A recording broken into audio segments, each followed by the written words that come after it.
নমস্কার, সোমার স্পেশাল কিচেনে আপনাদের স্বাগত জানাই। আজকে করব বাসন্তী পোলাও।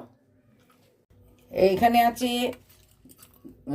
এলাচ, ছোট এলাচ, বড় এলাচ, গোলমরিচ, আর এখানে আছে দারচিনি আর লবঙ্গ আর গোলমরিচ, আর এখানে আছে তেজপাতা, এখানে আছে কাজু কিশমিশ, এই হলুদ, এটা আদাটা বেটে নেবো, আর এটা হচ্ছে গোলমরিচ গুঁড়ো করা, আর এটা হচ্ছে গোটা গোলমরিচ ফোড়নে দেওয়ার জন্য, এটা ঘি, আর এটা চিনি, আর এটা নুন, তেল, এই দিয়ে করব।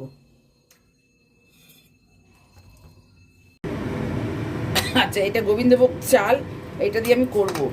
এতে এই আদা বাটাটা দিয়ে দিলাম। আচ্ছা, এবার দেবো হলুদ, তেল একটু দেবো, নুন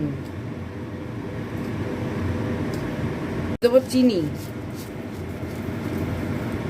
মরিচ গুঁড়োটা দেবো, গরম মশলা গুঁড়ো। এবার আমি এগুলো সব একসঙ্গে মাখিয়ে নিলাম।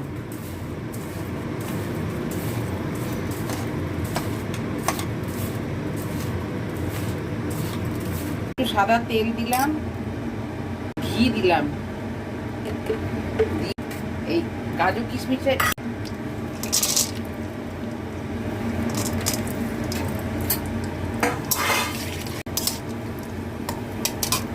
এবার দিলাম, তেজপাতা, এবার দিলাম গোটা গরম মশলা, সব একসঙ্গে দিয়ে দিলাম,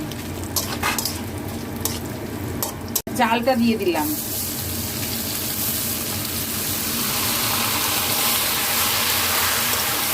ভালো করে নেড়ে নেবো এটা। আচ্ছা, আমি 3 কাপ চাল নিয়েছিলাম, আমি এতে 3 কাপ দুধ দিয়েছি আর 3 কাপ জল দিয়েছি, 6 কাপ ডবল। এইটা আমার ফুটে গেছে, আমি এর মধ্যে ঢেলে দিলাম।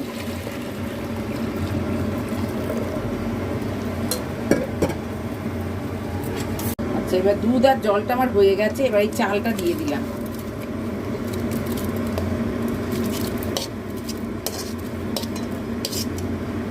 আচ্ছা, এটা আমার জলটা মরে এসছে, এবার আমি এটা ঢাকা দিয়ে এই গ্যাসটা বন্ধ করে দেবো। এটা আমার হয়ে গেছে, এবার আমি এটা একটু নেড়ে দেখিয়ে দিচ্ছি।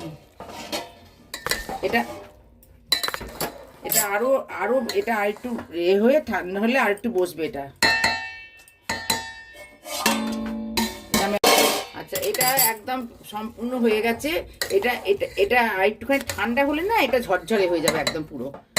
এটা এখনো রেখে দেবো একটু, এটা ঠান্ডা হলে পরে ঝরঝরে হয়ে যাবে। এটা খুব তাড়াতাড়ি হয়ে যায়, আপনারা করে দেখবেন বাড়িতে।